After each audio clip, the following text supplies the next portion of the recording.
அஸ்ஸலாமு அலைக்கும். இன்னைக்கு ராபியா குக்கிங்கில் என்ன செய்கிறோம் அப்படின்னு பார்த்தீங்கன்னா, பாலக்கீரை குழம்பு தாங்க செய்ய போகிறேன். இது வந்து ரொம்ப டேஸ்ட்டாக ரொம்ப நல்லாயிருக்கும். ஃபஸ்ட்டு இதை வந்து ஃபஸ்ட்டு இதை வந்து நம்ம நல்லா க்ளீன் பண்ணி எடுத்துக்கலாம். க்ளீன் பண்ணிவிட்டு நல்லா கழுவிட்டு இதை வந்து பொடியை நறுக்கி வச்சுக்கணும்.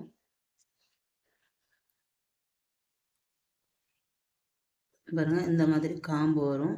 இந்த காம்பை லைட்டாக கட் பண்ணிவிட்டு இந்த மாதிரி தான் இப்படி க்ளீன் பண்ணணும். இது வந்து ரொம்ப காம்பு வந்து சேர்க்க வேண்டாம். பாருங்க, இந்த அளவு காம்பு வந்து சேர்த்தா போதும்.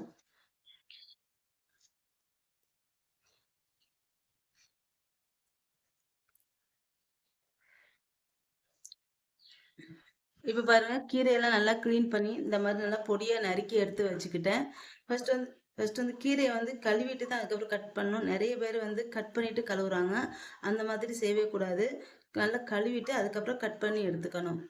அடுத்து வந்து ஒரு ஜார் எடுத்து வச்சிருக்கேன். இப்போ இதில் வந்து ஒரு 15 சின்ன வெங்காயம்.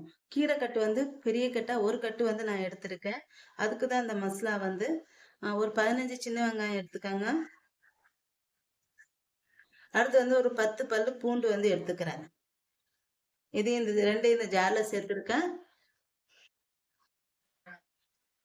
அடுத்து ஒரு 1/4 ஸ்பூன் சீரகம் வந்து சேர்த்துக்கிறேன்.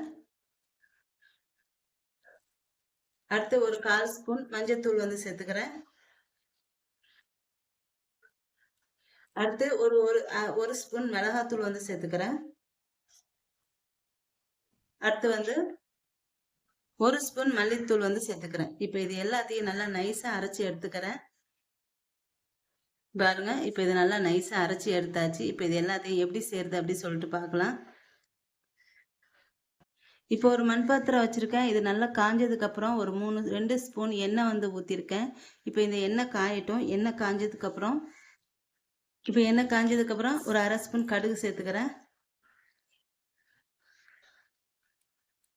இப்போ அடுத்து வந்து கடுகு பொரிஞ்சதுக்கு அப்புறம் ஒரு 3 பல்லு பூண்டு வந்து நல்லா நசுக்கிட்டு சேர்த்துருக்கேன். அடுத்து கொஞ்சமா கருவேப்பிலை சேர்த்துக்கிறேன்.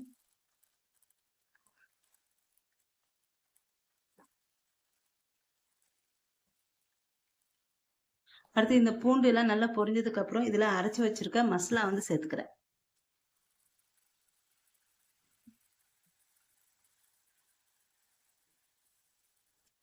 இப்போ இந்த மசாலா வந்து நல்லா பச்சை வாசனை போக நல்லா எண்ணெய் பிரிஞ்சு வரணும்.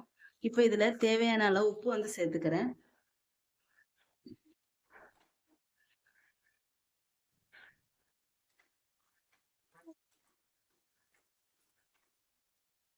இப்போ பாருங்க, இந்த மசாலா வந்து நல்லா பச்சை வாசனை போக நல்லா வதங்கிடுச்சு. இப்போ இதுல கீரையை வந்து சேர்த்துக்கிறேன்.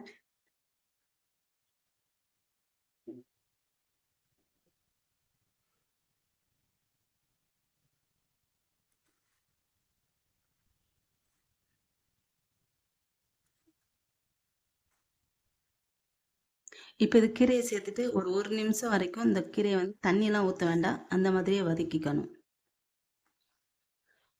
சூப்பரான கீரை குழம்பு வந்து ரெடி ஆயிடுச்சு. இப்போ இது வந்து இறக்கி வச்சிடலாம்.